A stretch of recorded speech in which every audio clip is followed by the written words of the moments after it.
What follows is my interview with former US military interrogator Lena Sisco.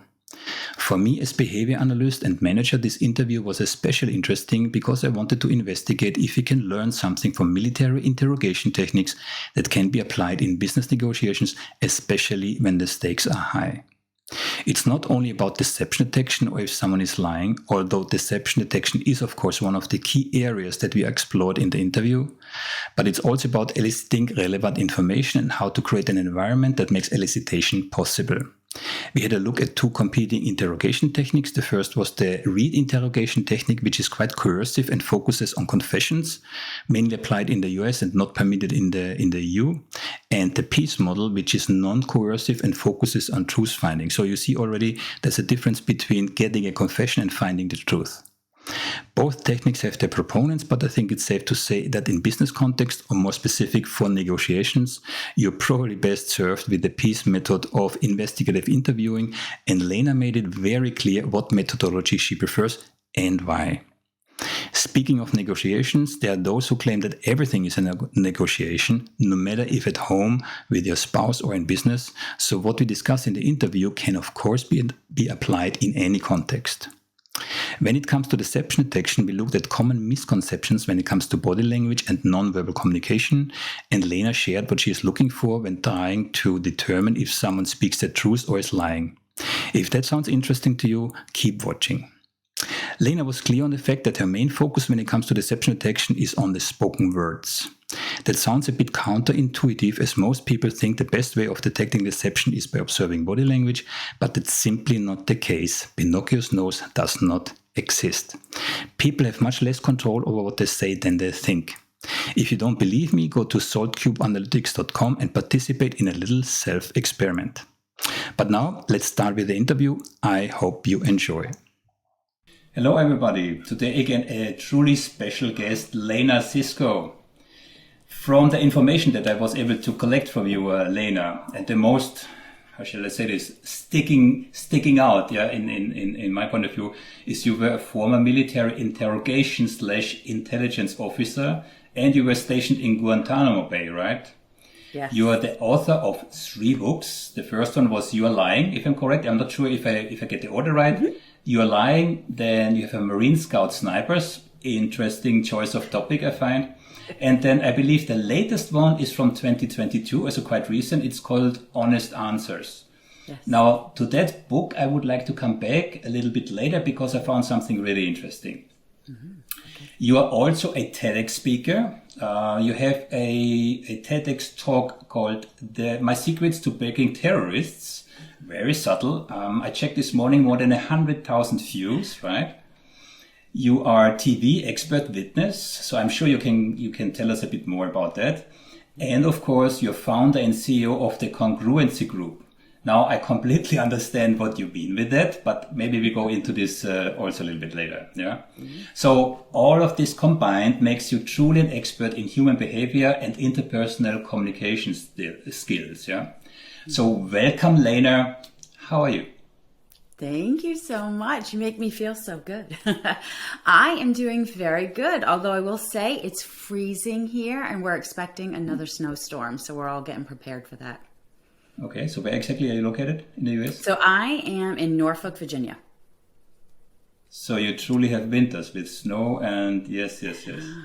So yeah, Same in some as winters. In Europe. Huh? Same as in Europe.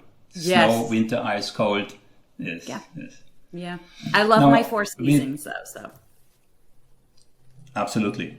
So the seasons are truly beautiful. Mm-hmm. All 4 of them. Coming for a moment to COVID, yes, you as a public speaker, yeah, that must have affected or still does affect the way you do business, right? So how are you holding on in this really challenging circumstances? So I've come to love the virtual stuff. It cuts down on my travel. I spend more time with my animals at home, so it's nice. But I'm an extroverted personality type, so I love being around people and I love that connection. And I miss that. right? There's something that when you are in a room or a group of people and you have all that feedback coming and all that energy, that's what motivates me and inspires me. So I love that. And just, oh gosh, we had a COVID dip. And so people started to get back online, and I was going to them personally and traveling. And what a difference. I didn't realize how much I missed it. But I am thankful that we have this platform and I can still reach a wide audience through Zoom or FaceTime or whatever. Mm-hmm. That's also the reason why I found an opportunity to do these kind of things. The Netherlands, where I'm located, is just awakening, after a complete full lockdown. Wow. Right? So, and it was the last year was quite travel. So usually business travel, you can forget it. Yeah. Wow. So this is a very welcome way to reach out to the world, right? Yeah. To meet to interesting people like yourself, and you have to have these kind of conversations, right? Yeah. So hoping it's opened up opportunities for certain. Exactly. So I hope that you were able to adapt your business case to make the best out of it. Yeah. And I believe you do.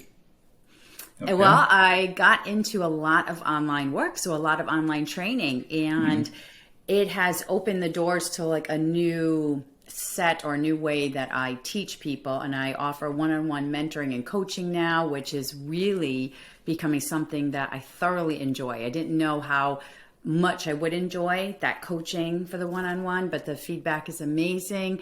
And I get to help people all over the world. So you're right, prior to this, maybe I wouldn't have thought of an opportunity where I could do a one-on-one coaching with someone in Australia. And I even started another business with a woman in Australia, which before COVID, I would have never thought of doing, right? Who would have thought of that? So I think the opportunities have come out and said, hey, we need to leverage a whole nother way of interacting with people around the world. Yeah. I will definitely come back to you what you offer for companies, especially for corporation. That's what I'm interested in, do my background, yeah. But starting, of course, I mean, what I said already at the very beginning, what really sticks out on someone's CV, like yours, is of course your background as a U.S. military interrogator and intelligence officer, yeah, and especially being stationed in Guantanamo, yeah. So how was that for you in general terms? Great. So when I tell people that unexpected I was there, answer, right? I know, very unexpected. Why is it great? I learned so much about human behavior, about interrogation.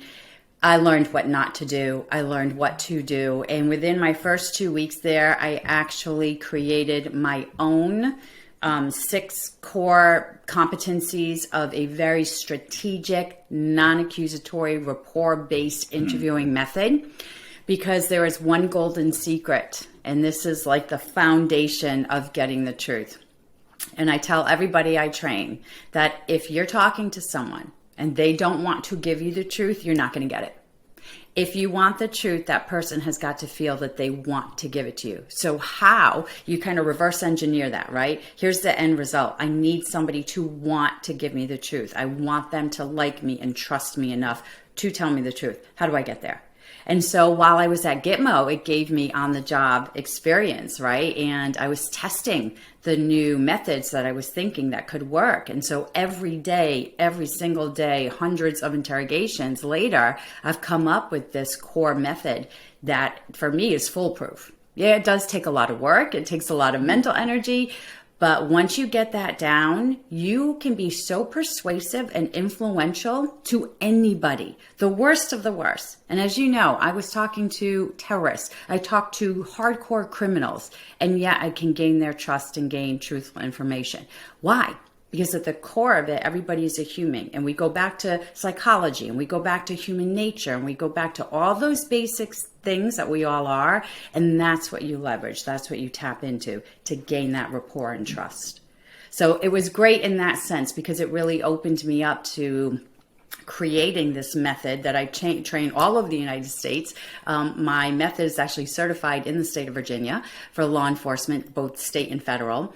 And it's become very popular with state and federal law enforcement. I do it in 3 days. I have a 3-day training class, and I'm about to launch a 3-month online class for anybody. So if you're in human resources, if you're in sales, if you're in real estate, you can learn all of those methods with me one-on-one in a 3-month program. You don't have to, be in law enforcement. You have to be in the intelligence services. So I'm making it applicable to all types of industries.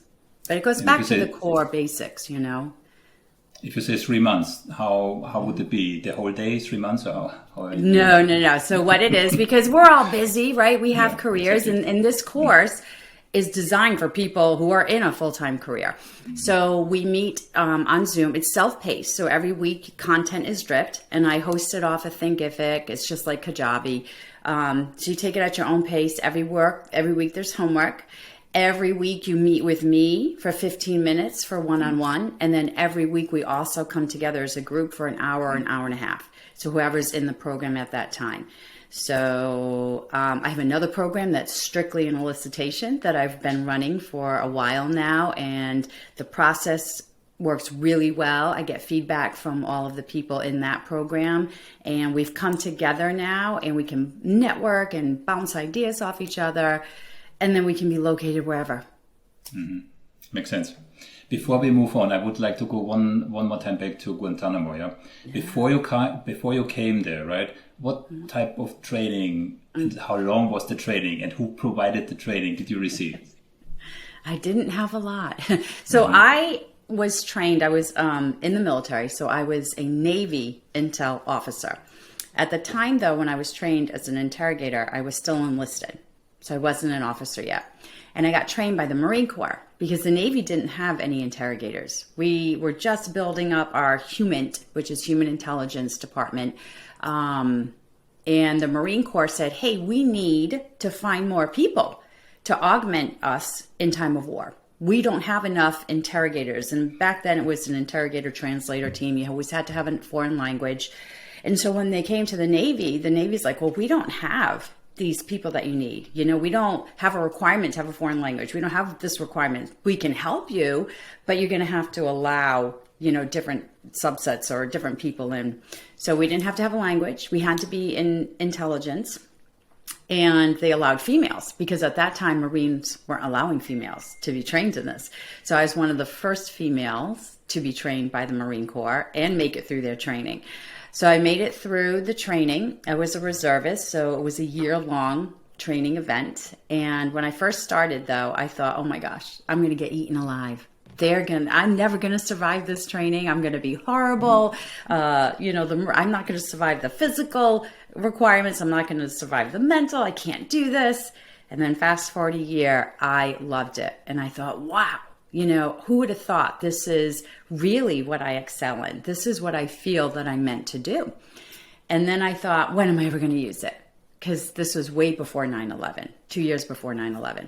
And then 9/11 happened. And at that point, I had got commissioned to an officer. And I got a phone call from my commanding officer saying, hey, pack your bags. You got trained as an interrogator. You're going to interrogate. And I'm like, what? I'm like, well, I haven't done this in 2 years. What are you talking about? So when I first got to Gitmo, I was panicked. I was so scared because I thought, I've never done this. I've only had training. I'm going to be horrible at it and all this, insecurities and fear of the unknown. And all of a sudden, within my first 2 interrogations, it's like I was just sitting in the training room again. But here's what was different. Back then, we weren't fighting terrorists, right? So we were fighting conventional warfare. We're fighting the Russians or whoever. And so in my training, it was very different. It was very conventional. And we were doing, a whole bunch of questions on just your units and your equipment and all of this stuff. There was no terrorist attacks and unconventional warfare and all this. So that was brand new. And we were learning on the fly, what we needed to do and the intelligence requirements we had to meet. We also got trained in approach techniques, which is in a field Army manual out there. You can look it up online, it's unclassified. And some of those techniques were more meant to create a fear, right, of the unknown, not Fear as in, I'm going to scream at you and torture you and all that. That's against Geneva Convention. And any military trained interrogator that's certified under the Department of Defense will tell you torture and coercion are illegal. We don't do it. We're not trained to do that. But there were approach tactics such as a fear up or a pride and ego down that were meant to kind of, I want to say, poke the bear, right? Get people to feel that they had to defend themselves, or to say, you know what, I fear the future, so I'll tell you the truth. But that stuff didn't work. It just caused animosity. It caused frustration, insecurities. It caused so much fear that people are left going, I don't know what to do. I'm just going to stay here. And then you add the culture on top of that. We didn't know the culture. So you have to understand the culture of the human that you're talking to. For instance, where Americans are very guilt-based society. Well, Middle Easterners are not. They're more shame-based, and just how you word a question or you word, how you're talking to them to do an approach can have no effect at all. So you have to understand that culture. So that's when I really started realizing the only way I'm going to get the detainees to tell me the truth is to be open, honest, transparent, authentic, build that rapport, gain their trust. Does not mean I have to be sympathetic, because I am not. But I have to be empathetic. I have to be in control of my emotional reactions and not let them get to me. And at that point, when you can kind of separate the two, that's when you can really start to build rapport with whoever, because your end goal is to get truthful information. Does that make sense? Makes definitely sense. But I actually didn't mean the physical training. I meant more the training for your job as or task as interrogator. Was there special training that you received? Yes, so that was that year-long training. Okay. And so we went through, how to question properly. We went through all approach techniques and rapport. We had 1 hour of training called EPW psychology. All right, so it's enemy prisoner of war psychology. That 1 hour, we learned about body language and detecting deception. Nothing. We had nothing in that. So all of my knowledge, my expertise comes from learning it on the fly and studying behaviors right in front of me every single day and looking for similarities and looking for, what do people typically do when they lie, when they're telling the truth? How do they answer? What is their body language? And then add that cultural layer on top of that as well. So, yeah. Yeah, I asked a similar question. I like to ask this question, and I most of the time get a similar answer. I spoke to Mark McLitch, which I know you know, a week ago, and he told me the same. Yeah, there was not much until today, probably there is not that much. And I had the misconception that, law enforcement in general, with years of experience, they accumulate knowledge and they train out this knowledge. Yeah? Whereas in reality, you have companies in the background, some of them quite large, earning billions of dollars, and they are selling this knowledge. And this is where I want to go, and this is where I also come back to your book later on. They're selling knowledge which is not always up to date. Yeah. But again, I found something interesting in your book, so I will keep this for a bit later. Yeah. Okay. So, if you allow me, I will set the stage for our little discussion today. Yeah. And the overall theme, so to speak, is the focus on deception in the corporate context and specifically in negotiations. Now, it is interesting for a number of reasons. First of all, I'm coming from that background, or still am there, and we know from empirical science that that deception in negotiations do happen, right? Mm-hmm. It happens in various forms, but I believe the difference between deception detection in a criminal context and in business is a different one. Right. Mm-hmm. So in business, what we also know from empirical science is that experienced managers and negotiators, they absolutely do not like to outright lie. They don't commit acts of commissions. What they do is, of course, they avert to acts of omissions, also avoiding information, and I have heard you talking about text bridges, so I guess you're familiar with the work of Jack Schaefer, because he wrote a PhD on this. Also omissions and lying with the truth. I found a new word for me that's called paltering, right? So these two forms of deception in corporate in corporate context are prevalent. The problem with that is for someone looking for deception, for non-verbal deception cue, is that these type of deceptions are less risky for the managers when they are caught. It offers plausible deniability, right?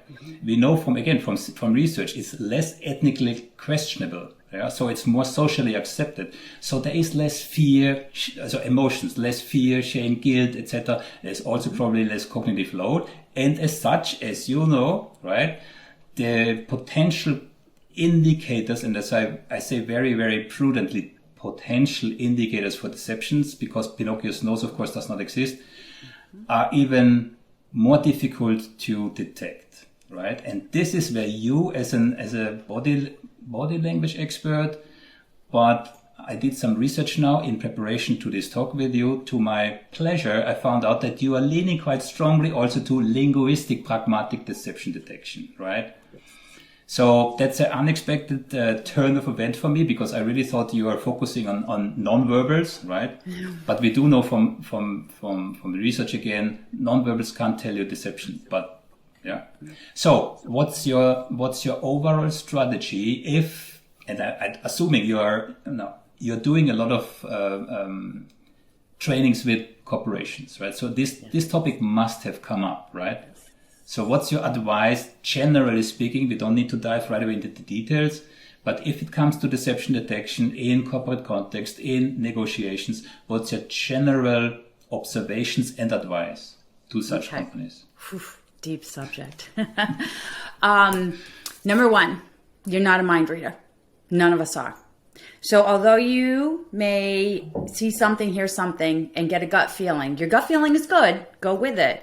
But we're not mind readers. So if we say, well, that person is lying because we fill in the blank and we don't know, that's not being a mind reader. If we say, well, this person, did this or I saw that, we're not mind readers. So I tell people, check in with yourself. Do not jump the gun and make an assumption or come to an conclusion. Investigate it. So that's rule number one. We're not mind readers, so you have to investigate what you see. Rule number two is you can't be so tunnel visioned and focus on detecting deception, because you have to detect the truth as well. If you're not focusing on seeing both, you're going to get influenced and you're going to go with your bias and you may fall victim to inattentional blindness. Okay, so that's rule number two. Always look for truthful indicators as well as the deceptive. And number three is the only way that you're going to be accurate in detecting deception is if that other person says, you got me, I lied, here's the truth. That's it. So we can't speak in absolutes. Now, do I detect deception? Absolutely. Am I really good at it? Yes, I am. But it's a lot of work. It's a lot of analysis. It is doing the marriage of the words and the body language. I talk about 4 types of lies, 2 types of liars. I talk about 2 types of memory. I talk about how stress can come out in the body and the difference between stress because I'm stressed of the situation and stress because I'm lying.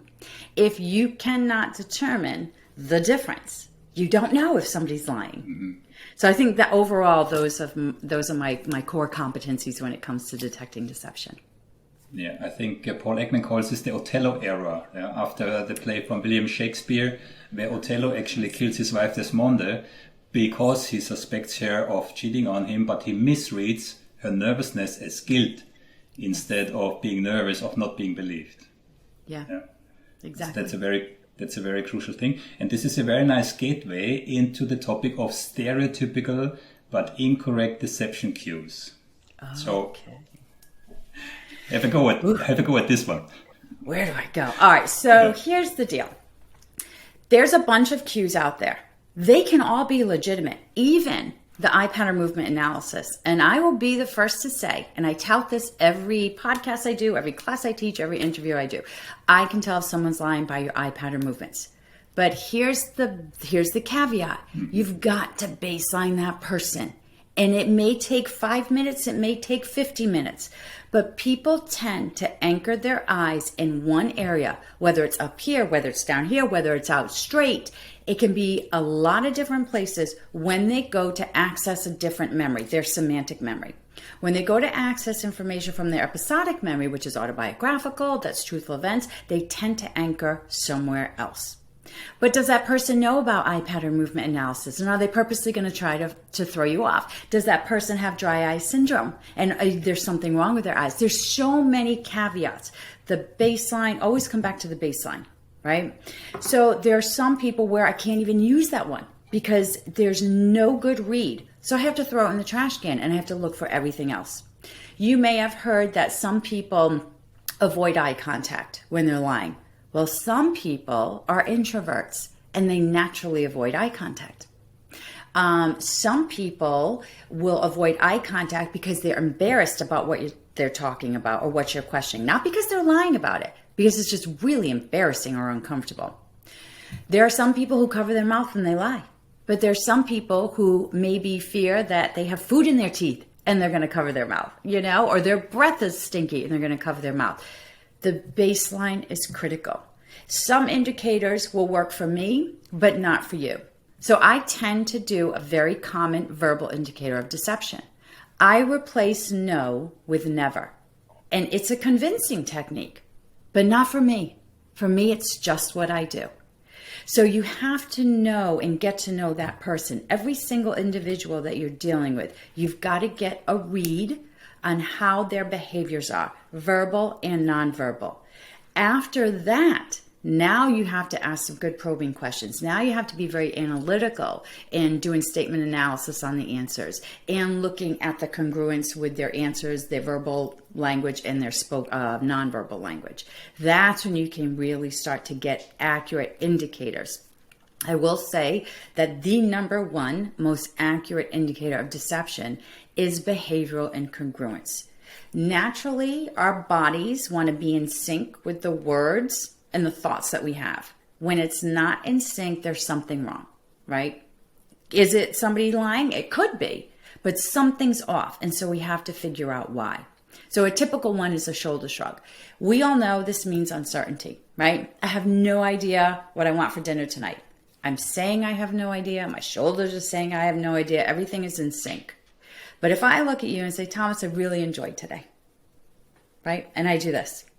That is not in sync. It doesn't sync. It doesn't make sense. It's not congruent because a shoulder shrug means I'm doubting what I'm saying every single time. It doesn't mean anything else. It is I'm doubting what I'm saying. So when I say I enjoyed this interview, it just says I'm doubting that. Maybe I enjoyed parts of it. Maybe I didn't enjoy it at all. I don't know. You're not a mind reader. So in order to say, she said that, but she also shrugged her shoulders, which means she's doubting what she's saying. Instead of making up what I think she is doubting, let me ask her, what did you really enjoy about it, Lena? What parts did you enjoy? What did you enjoy most? How much did you enjoy it? What did you not enjoy? All you have to do is ask that person a series of questions to get to the truth. But you never want to jump to the assumption that I didn't enjoy it because this was incongruent. So there's layers, right? Always be investigative, never make assumptions, and you have to baseline all these behaviors, both verbal and nonverbal, with people. Okay. I would like to come back to two things. You just said baselining. That's one thing. But before, maybe we go one more time back to the eyes. Yeah. So I fully agree with you. We have different memory, different storage places in our brain where different types of memory is stored, right? Which can be associated to actually inventing a story or accessing the part of the memory where the actual memory is stored, right? Mm-hmm.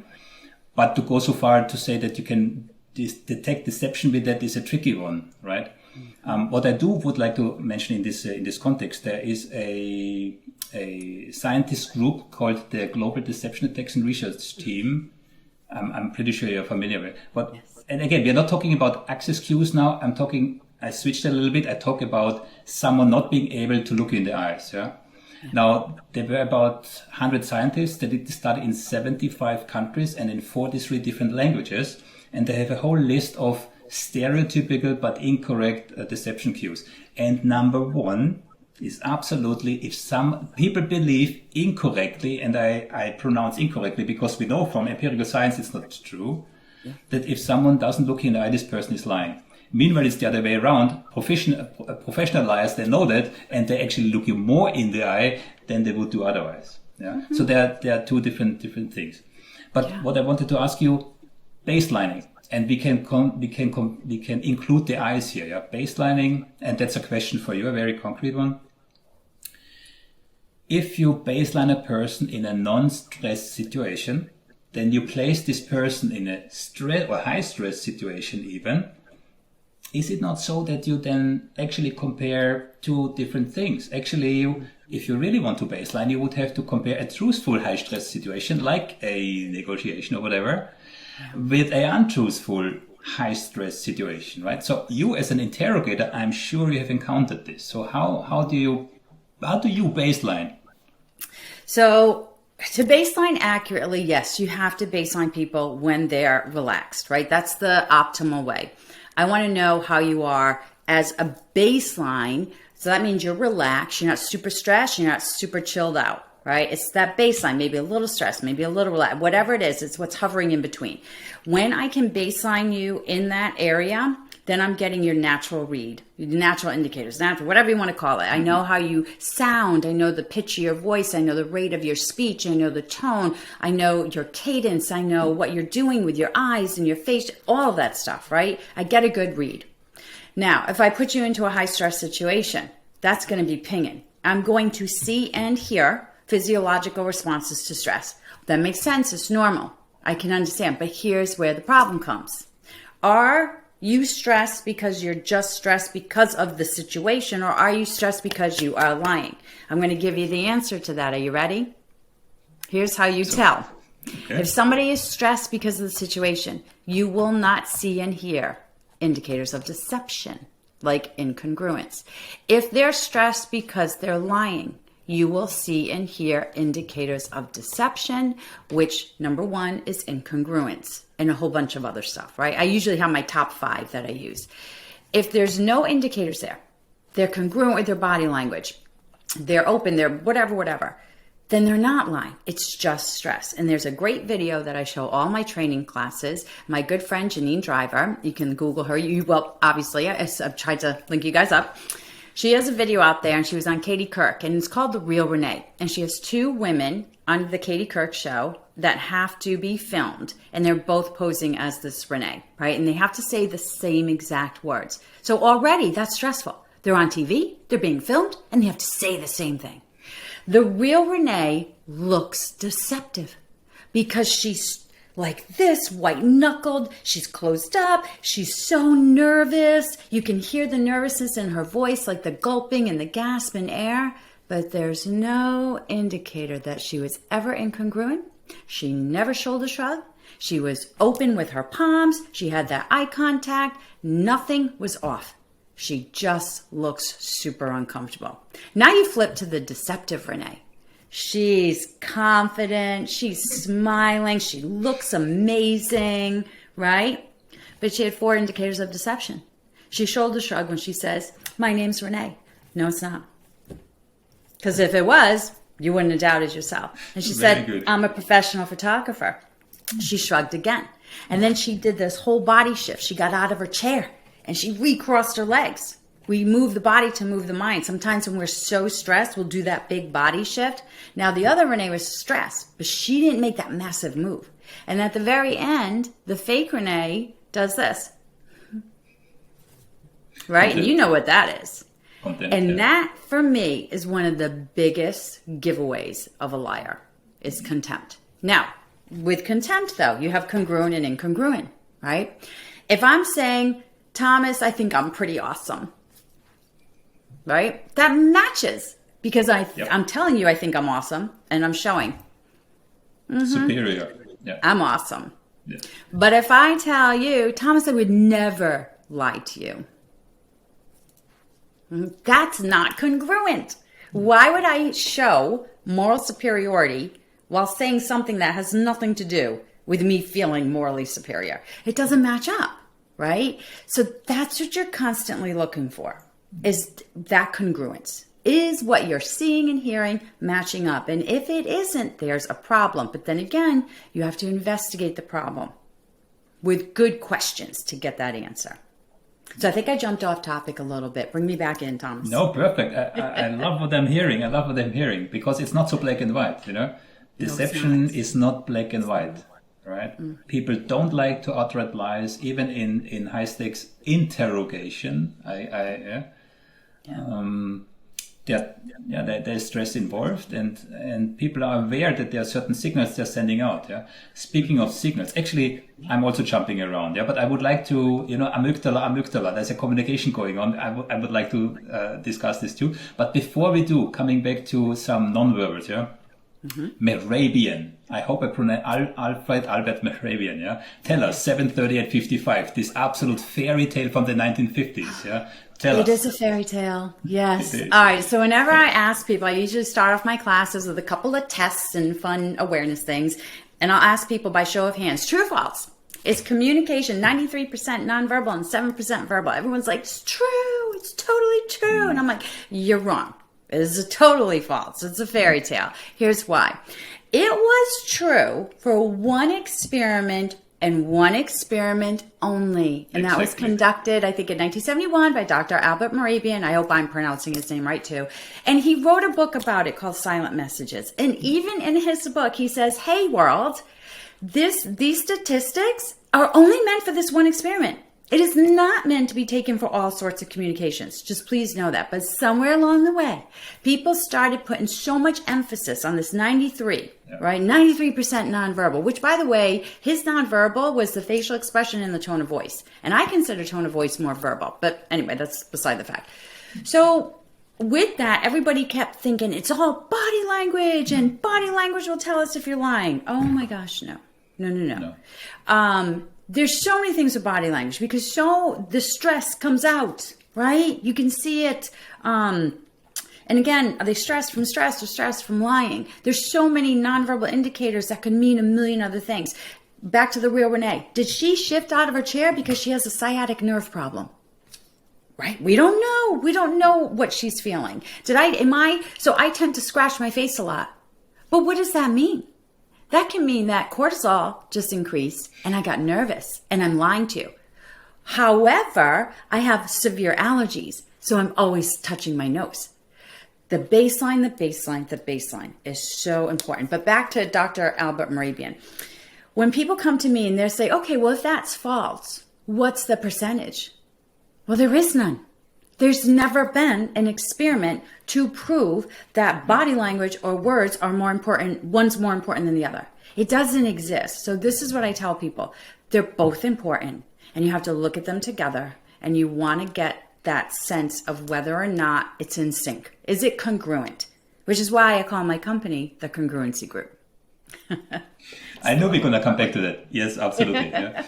By the way, Albert Mehrabian is still alive. I have reached out to him so far unsuccessfully, but on his website, the rest of his life, actually, he tries to remediate those fairy tales who were based on his studies. The studies were actually a bit earlier, yeah? But on his website today, you can see that he still tries to rectify what was taken completely out of context. Yeah? So out of context. And it wasn't his fault. He said, hey, don't take it out of context. But everybody did.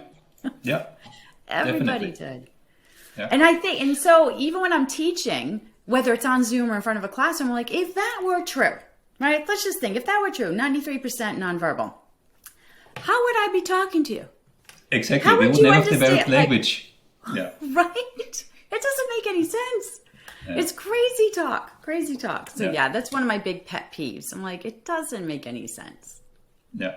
When I talk about these kind of things, people sometimes are disappointed. Yeah. But this is not to say that there is no value in studying and reading body language. Yeah. From my perspective, I don't know if you're into this. For me, it was an eye-opener when I became interested in evolutionary psychology, because if you match those two, as I said already, it was an eye-opener. It just makes sense why we do certain things and how we do them. Yeah. Yeah. So in terms of deception, briefly, yeah. Now that we know that non-verbals are probably not the best way of verifying deception, and I know already we do both of it, yeah.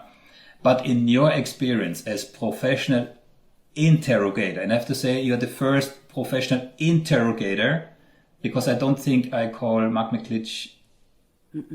I compare Mark McLitch, not his. It's different, yeah. In a military context, you must have this experience. So where is your main focus? And I do believe I know the answer because I've seen quite a lot of your talks, but I don't want to preempt it. So please go ahead. All right. So the question again was, what is my... Verbal versus non-verbal in interrogation context. Where do you focus on? My focus is on the words, how you're answering my question. My second focus is how you're answering it non-verbally, right? Because what I'm looking for is if you're in sync. I'm also looking to see if you're nervous. Because my goal as an interrogator is to get you to calm down. I can't get the truth if your mind is all nervous, if you're nervous. So my goal is to calm you down, get you relaxed, create what we call a truth-telling environment, right? Get you to like me. That's number one. So if I see your nervousness, I'm immediately working to calm you down. But when I ask you a question, I'm listening for how you answer, because how you answer is going to tell me whether or not you're hiding something, whether or not you're concealing something, omitting something, you embellished something, it's completely just a false statement, or you're giving me the truth. Or if you give me a little of the truth and I have to dig for more. Or if you're using a text bridge. So for me, it's all with the words. All with the words. Also, think about this. Because so many people think that body language is the way to go. Put yourself in the interviewee position, right? If I'm getting interviewed by someone, right, I'm going to think, well, they're looking at my body language. I'm going to control it. I can control it. I cannot move. Or I can move, I can throw them off.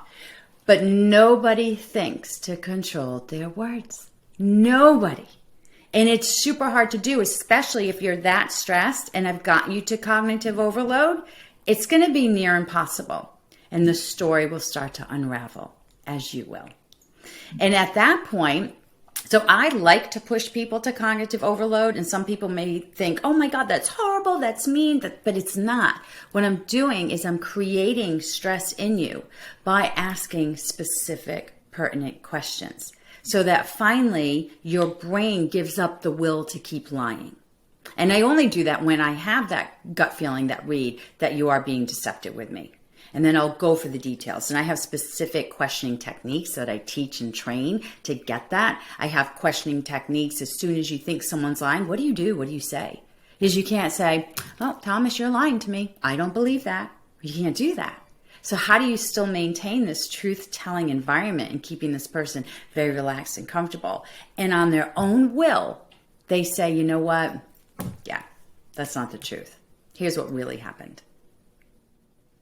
You're fully in line. I mentioned already Mark McLitch, a really kind and, low-key, modest personality. I really enjoyed the conversation with him. He's also fully aligned. It's the words. I also spoke with Arvinium Sapir, scientific content analysis. Yeah. These people, these professionals in their area, they spend a lifetime on these kind of techniques. They are wholly convinced, that they can detect deception to a relatively high degree. Yeah. I've done a course from Mark McLitch about 2 years ago in preparation to my own academic research project. And what I found was it's intuitively appealing. Yeah, It has something, you read it and it absolutely makes sense. The disadvantage is it's a field, you have to study it. It's not easy. There are lots of things to remember. It depends on context, all kinds of things. It's not an easy craft. Yeah. But it's definitely interesting. A last point I would like to mention before we move on. I'm not sure if you're familiar with James Pennebaker. He wrote a book called The Secret Life of Pronouns, right? He's also fully into words. For some reasons, I have it twice in my back, in the back here. But what I took away from him is one key discovery for me, and I have said this elsewhere before. Yeah. So he divides words in two different types of categories: function words and content words. content words, Thomas, Lena, sky, table, computer, whatever. Yeah. Function words, pronouns, articles, auxiliary verbs, etc., etc. Now, what makes them interesting is those function words are processed in a different part of the brain, right? And as such, they evade our conscious awareness. But you have to picture this one thing. You as a native English speaker have about 100,000 words in your active memory, and you're using 25,000 most frequently. So from those 100,000 words, there are only 450 function words, right? That's 0.5%. But, and that's the interesting part, we use them 55% of the time. So if I, as a speaker, would try to control them, it would cause me so much cognitive load, I wouldn't be able to speak. And you, as an interrogator, if you would want to listen to them, you would no longer be able to follow what I'm saying, right? So there are now AI technical means to look at them, and Pennebaker is one of them. Yeah, it's high potential, but for you or for me as a manager in a negotiation, not really applicable as long as we don't have a smart application somewhere on our devices to just run in the background. Yeah. So again, all these kind of things combined, I think you're absolutely spot on. It's what we say. Yeah, what we say. So Mark said, what we say will betray the liar. It's simply that. Yes. I think the world of him, and I was so thankful to do a podcast. I quote him in my new book coming out. Yes. So, and he and I right in sync on everything. So I call myself a word nerd because I put so much emphasis on what people say. Also how they say it. For me, the rate of speech and the tone of your voice are dead giveaways. And whether or not I can hear you getting breathy as well. And the stuttering, just kind of biological stuff happening in the body as well. So I'm huge in listening to not only the words, but how it's being said, how it sounds. You have a secret weapon. Yeah, I haven't heard this argument before, but it's absolutely true. So yes, there is nervousness, of course, like you just described. But then on top of that, there has to be incongruency. Otherwise, nervousness is just nervousness. It's just, that's just it. It's not a sign that somebody is lying. Right? Not at all. No. It's just a sign that they're nervous. And because we're not mind readers, we don't know why they're nervous. So find out, right? That's all you have to do is find out. How do you find out? You ask a good probing question. How do you feel right now, Thomas, about what I just said? How do you feel about what we just talked about? What would you do in that circumstance? That's all you have to do. Ask a good question, an interrogative question, clear, concise, and investigate why you're seeing the nervousness. There's this great story from Joe Navarro, and I'm pretty sure you know it. Do you want to tell it? Oh, I don't know which one you're talking about. There was this lady who displayed all the signs of nervousness. I don't know the story. No. Okay, so that, again, I did not speak to Joe Navarro, but I saw it on one or two interviews. Okay. He was interviewing a lady, right? And already for 20, 30 minutes, and this lady showed all the signs of deception, nervousness, fidgeting, all kinds of stuff. Yeah. And finally he had enough. He just asked her, what's going on? I can see something is not right. And she said, my parking meter is running out and I don't have more coins. So I have heard this story a couple of times, and it's so true. It's so true. So true. So true. Just like the real Renee, right? When I show that video to my classes, half or more of the class goes with the real one, saying, no, she's got to be the liar. And I'm like, why? And then I break it apart, right? I tell people, well, listen, the fake Renee had 1, 2, 3, 4 things. And they're like, oh my gosh, how did we miss it? Because we go into assumption mode. Because we assume that she looks so uncomfortable, she must be lying. And we assume that the other one looks so confident and calm and she's pretty. We assume she's got to be telling the truth. We have to break through that biased lens that we're seeing this through and really take an objective look about the behaviors that we're hearing and we're seeing, right? Because that real Renee looks so nervous, but she's being filmed on Katie Couric. She's an extreme introvert. The other girl was an extrovert. She's like, yeah, I love this. I love being on TV. The real one didn't. So when you look through all those filters, now you can objectively see the deception versus the truthfulness. Can we make a brief detour into neuroscience? Just a very brief one. Yeah. So I have read Gurdjieff and Uspensky 20 years ago. Gurdjieff was a mysticist from the 1900s who claimed in his book, we are three-brained beings, right? I never understood what he meant, yeah. But neuromarketing, quite a new type of science, and it is science.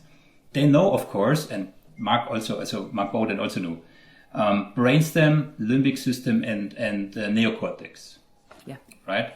So the brainstem is the oldest part of the brain where fight, flight, be eaten or do eat. Yeah.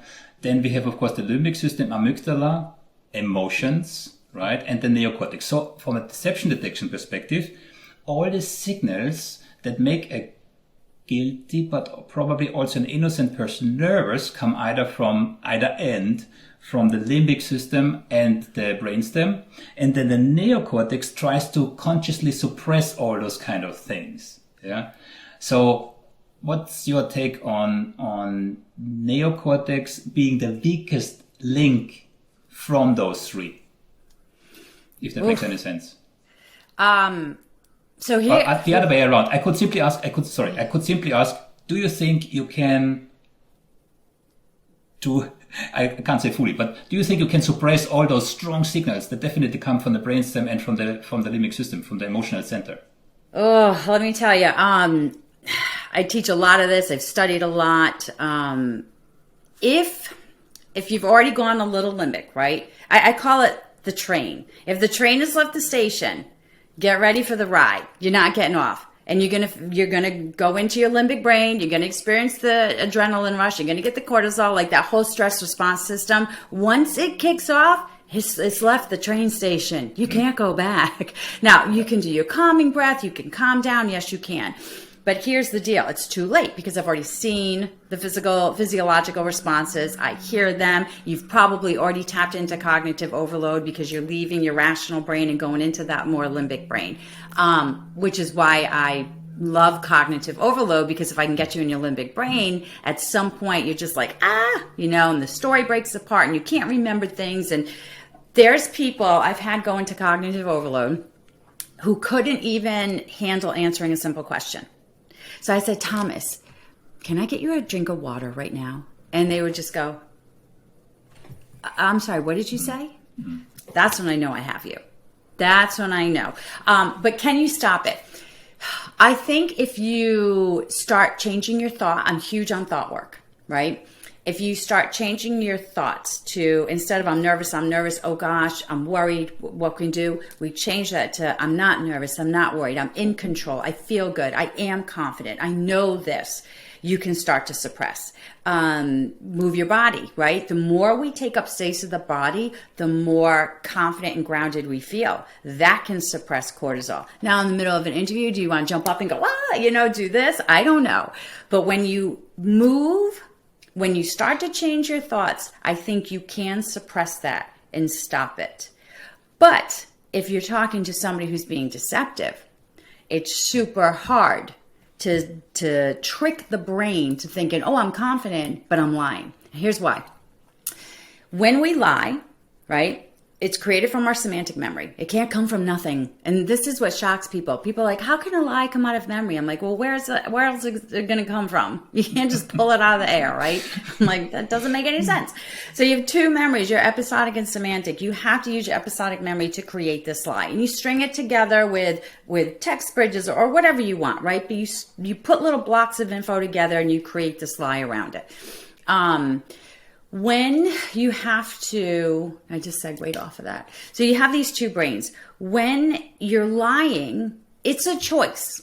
I'm choosing to lie. So that means if I'm choosing to lie, guess what else I have to do? I have to suppress the truth. You cannot trick the brain. The brain knows you are hiding something. The brain knows you're working to suppress the truth and create a lie and keep up the lie. That is going to cause you stress. That is going to release all the stress hormones and you're going to go to cognitive overload, because there's no way that you can trick your brain and say, oops, no, I'm not hiding anything. It's impossible. Now, some people say, well, Lena, I'm a good liar. I can actually believe my lies. I'm like, you can't believe your lies. It's impossible. Of a person who is mentally sound, okay? So, because we can deal with a whole bunch of other caveats where things, psychopaths and compulsive liars and all that other stuff. But if you're talking to a person who's mentally sound, you cannot trick your brain and tell it that it doesn't know the truth. It's there. And that mere fact that you always know it's there and you're always working to suppress and create is naturally going to cause you stress. Anxiety. So I guess that's how I can answer that. Anxiety. There is this absolutely amazing TED Talk, and I'm pretty sure you've seen it, from Amy Cuddy. Yes. Fake it till you make it. I loved it. I mean, absolutely. Yeah. Unfortunately, consequent research has not really confirmed what she's claiming in her research there. Yeah. So it's fully in line with what you're saying. You can't really trick the brain. There's only so much you can do in terms of, I don't want to say manipulating, but reducing anxiety. Doesn't take away, I still love this TED Talk. It's so emotional also from her. I only can recommend it, everybody to look at it. Yeah. Absolutely spot on. Yeah. Good. Another segue into your books, and especially what I said at the beginning, your latest book, Honest Answers. So before I disclose my questions to you, maybe you introduce us a little bit into that book, because it's different than the other two. It is different. This book is really focusing on the corporate world, right? Anybody who is interviewing, but it could be a private investigator, human resources, it could be sales, anybody who wants to increase their conversational skill set. In the book, I give you my interviewing tactics. I discuss my core competencies of my strategic focus, non-accusatory, rapport-based interviewing tactics. I tell you how to spot lies. I tell you what to do when you spot the lie. I go through and teach you elicitation, which is my forte. I love elicitation. And all that is an elite technique to get information from somebody without ever asking an interrogative or a yes-no question. You don't ask questions. It's just a series of provocative statements that entice the other person to respond and give you information, which is great because sometimes you don't want to come out and ask an question because it may be a little too uncomfortable, maybe a little too sensitive, and people may not trust you. So you can get that information just by using 15 provocative statements that I teach. But I also go into negotiation, right? And the whole basis of negotiating is it's got to be principled. You have to negotiate in line with your moral and ethical compass and use elicitation and interviewing. So being principled, what does that mean? And I go through all the techniques to make sure that you're staying on track to being fair, right? Because if we're going in with the mindset, I'm going to get everything and crush the other person, that's not a negotiation. A negotiation starts with empathy, and it starts with putting yourself in the other person's shoes. It's got to be a win-win. There's nobody compromising. Right? If you're truly going to get what you want out of a negotiation, no side is compromising. And people are like, well, how can that be? Very easy. And so you have to know the type of person that you're going to be speaking to. I call it the negotiation partner type. I have 8 types of people that you're going to encounter. And what do you do? How do you treat them? How do you interact with them? Right? And then I came up with my own, you've probably heard, anybody in negotiations heard of the BATNA. Right? And sometimes the WATNA. And the BATNA is that best alternate to a negotiated agreement. Well, I don't like that because, again, it's that mindset of I may have to compromise. I may have an alternate. No. Check in with yourself. And if you go in with the correct mindset of that, I call it bond, right? The best outcome of a negotiated deal. If you think bond, you're always going to have that best outcome. The best outcome is what you went in for, principled. That's the key. And you should never come out of a negotiation feeling that you didn't get what you wanted or compromised or anything. So it's a huge mindset. It's very big into connecting with the other person and identifying their kind of negotiation style. And it's huge on being principled and what to ask and what to do. Right? So that's what this book is. And it came out of, I wanted to write a book called Override the Mind, because I'm huge in emotional intelligence and thought work. And I think everything starts with self-awareness. any type of interpersonal interaction or communication starts with you have to know yourself first. It's a self-discovery. And so our brains can sometimes take over some things in our conversations, and we do and say things we shouldn't. So I'm always trying to tell people, override that system, be authentic, and that's really increasing your emotional intelligence. But the book companies didn't like that term. I don't know why. So I was like, well, what can I do? Because I really want to focus on the art of a conversation. That back and forth, that cadence, what do I say? What do they say? How do I say it? And so we came up with Honest Answers, which is interviewing and negotiating to get the truth. Very well said. Very well said. Yes. So what I noticed, and maybe that's due to the fact that I'm a European, I'm living here in the Netherlands, yeah. But what struck me is you emphasize it's a non-accusatory interviewing style, and you even have your own Sisco methodology, right? And again, from a European perspective, and I know a little bit about interrogation, most of the American law enforcement still uses John Reed's interrogation technique, right? Which is the opposite of what you are propagating, right? Yes. And so how is it for somebody I'm guessing the many disadvantages of the Reed technique, right? Mm-hmm. So how is it for you, knowing all of this, seeing this vast apparatus of law enforcement still adhering to a technique which, number one, in Europe is illegal and stems somewhere from 1940, 1950, right? Yeah. I mean, yeah. So how do you deal with this if you encounter it? Even in my classes, I have retrained students, and I don't like to publicly, what's the word I'm looking for? Put down anybody's training or methods. But here's what I will tell you. I am dead against accusatory methods. It doesn't work. It will cause you more harm than good any day. And it doesn't align with my moral and my ethics. So it's in the trash can. So if you are teaching that, then you are not on my good list. But in my courses, if I have retrained people, I say, listen, just open your mind to a new way of getting information. Open your mind to new tools that you have to use that are going to increase both. And I go through all of the methods that I teach. By the end of my 3 days, I'm like at a 99.9% of people going, this is the best training I've ever had in my life. And I'm not one to be like, oh, I'm good, I'm great. Blah, blah. This is direct feedback saying, you have changed the way I'm thinking. You have changed the way I'm going to approach people. You've changed the way I'm going to talk to people on the street, on interview, whatever. I'm going back to look at all my previous interrogations and reassess them now because I was never taught this.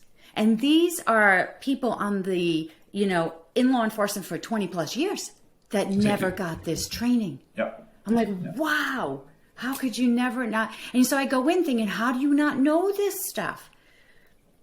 And so, and I but huge into that. That's the only method that I have ever used and will ever use. And it doesn't matter the scenario or circumstances, whether I'm, interviewing a litigant or I'm interviewing a terrorist or a criminal or someone that I want to hire. It doesn't matter. It's all the same.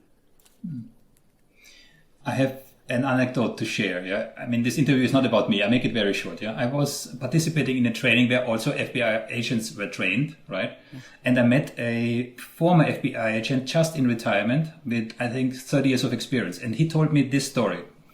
He said to me, there was a murder case where a young girl was murdered, and they arrested her father, and he had to interrogate the father. And he told me, with the tools I had at the time, I had to break the father. I know that this father will hate me till the end of his life, but I had to do it. I had to break him in order to find out the truth. Yeah. Knowing this in a course which teaches an alternate, also the peace model from the UK, also completely non-accusatory, multi-channel analysis, etc., etc.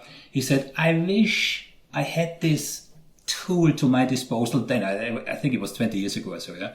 But the impact that something like this has on an individual member of law enforcement, because don't get me wrong, I don't want to put down the law enforcement. They have a very, very challenging job. That's not what I'm doing. Yeah? I'm just criticizing what is sold to them as tools, which are clearly outdated, coming from the 1950s. Right? That's my critique here. Okay. Yeah. Mm-hmm. Good. A last. Okay, I have 2 more points. Yeah. Then again, we are now almost on the hour. Wow. Thank you. I don't want to overstay my welcome. 2 more points. Yeah. You brought it up yourself. Emotional intelligence. Right. Yes. So emotional intelligence, and you said also what's key. You have to understand yourself, and on different levels. And this is where, prior to our brief conversation, I mentioned amygdala. Yeah. Yes. So we are talking verbally. Yes, we also perceive body language consciously and unconsciously, absolutely. And in the background, these little 2 things in our brains, amygdalas, they also communicate, right? And it's the amygdalas which give you this feeling, either, Thomas, it was a crackhead, yeah, or, it was a good conversation, right? But these impressions are formed on a subconscious level, right? So again, coming back to you as a professional interrogator, how do you, and I think you said it already, you're building rapport, but building rapport, I mean, you can try to attempt to build rapport based on a technique, or you do it on a natural way, which includes everything from the brainstem, the limbic system, and the neocortex, so to speak. Yeah. So how do you manage this? Because in that environment that you worked in, again, I know, woman, different culture, war scenario. So how did you manage to build up that rapport? Most people think it was difficult because I was a woman, but it was not. It was so much easier. I had an advantage over the men interrogators, huge advantage. Why? Because I wasn't a female in their culture. So we call it being a third gender. Right, I'm dressed as a male, military male, American, but I'm female. It doesn't make sense, but I'm definitely not female in their culture. So they didn't treat me with disrespect at all. Not at all. They were more interested in who I was. And then I had older males, especially with my interpreters, who respected me. And so through that respect, I gained the detainees' respect. Because honor's huge, right? And so if I got that honor and I got that respect, I usually could use that to my advantage and get the respect from the detainee. What I had to do internally was put away my beliefs and my emotions and that could form a barrier, whether it's rapport or questioning or whatever. Because I would go in, and if I had information that this was one of the individuals involved with 9/11 or the attacks, immediately you're like, oh my God, I hate this person. How dare they, right? You got to put all that aside. You got to check in. You got to be objective. You got to be emotionally calm. So you can't control your emotions, but you can control how you react to them. It's 100% okay for us to have emotions. A-okay, we're humans. We're allowed to. I'm allowed to get angry. I'm allowed to feel whatever. But if it's going to cause a barrier or keep me from being successful in my job as an interviewer or an interrogator, then I have to check in with it. Be okay that I have it, and then do something to get rid of it, right? Because I can't go into an interview or an interrogation with this emotion because it's going to destroy everything I try and do. It won't allow me to build that genuine rapport. So I've always had to be objective. This is a human. Build rapport and connect. As soon as you find this little thing, this little piece of common ground, and you connect with that person, that's that thread I pull. And I literally think of it as this little thread that's connected you and me now. And now we're going to speak respectfully. And now you trust me. And now you're going to like me and whatever, and I'll get the truth. So yeah, those were a couple of barriers. But also it's really thinking, okay, I feel this way, or I may have this judgment. I may have prejudged you. Set it aside.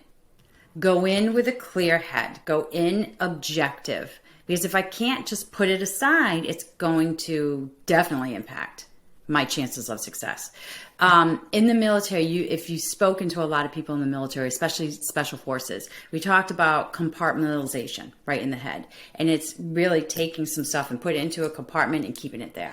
For some reason, I don't know if it's a natural ability. I don't think we've ever trained to do this, but it just comes easy because there's some, in law enforcement too, there's some things that you can't share. You don't want to come out. You don't want to relive. And so you tuck it away and you put it over here. when I was interrogating, yes, I knew these people had killed thousands of, innocent civilians, and I knew they were responsible for these atrocities. Tuck it away, because you have to go do a job, and your job is to get truthful information. You're never going to get that if you go in biased, if you're judging, if you're angry, if you're emotional, if you're casting judgment on them, if you're blaming them, if you're accusatory. You're not going to get the information you need. So huge on that. So basically be as genuine as you can so that your own emotions do not influence the behavior of your counterpart. Okay. Yeah. Lena, one last question. The Congruency Group, your company. So I think we covered it a little bit at the beginning, yeah? But maybe you give us a broad overview of what you're doing, especially for corporations. Sure. So I do online training programs where they're hosted on a training platform and we meet. I also do in-person courses, and I also do keynotes with some workshops. So whether one day or half day, in person and virtual. So my company is both. I am still traveling right now, but of course to countries and places that have no restrictions. But they're offered virtual as well. If you go to my website, which is thecongruencygroup.com, you're going to see a ton of links on the first page. I also have one-on-one mentor programs. So I offer, here's my basket of goodies, right? Here's all the stuff that I teach, everything to do with leadership. And I'm certified in a bunch of leadership tools as well, because I train government agencies in leadership. Detecting deception, interview, rapport, communication, elicitation, whatever it is you want to work on, I devise a program with you, and we can do one-on-one, which is an hour session a week for either 3, 6, or 12 months. And we come up with something to meet your overall objective. So I put you through a little coaching program first. We discover what your goal is, and then we have a plan to meet that goal. So there's mentoring, online programs, keynotes, and courses that I offer. Perfect. Thank you so much, Lena Sisco. Absolute pleasure talking to you. I wish you all the best in those really difficult circumstances for a public speaker. Yeah. And who knows, maybe talk once more. Oh, definitely. I thoroughly enjoyed this, so I'd love to come back. Thank you.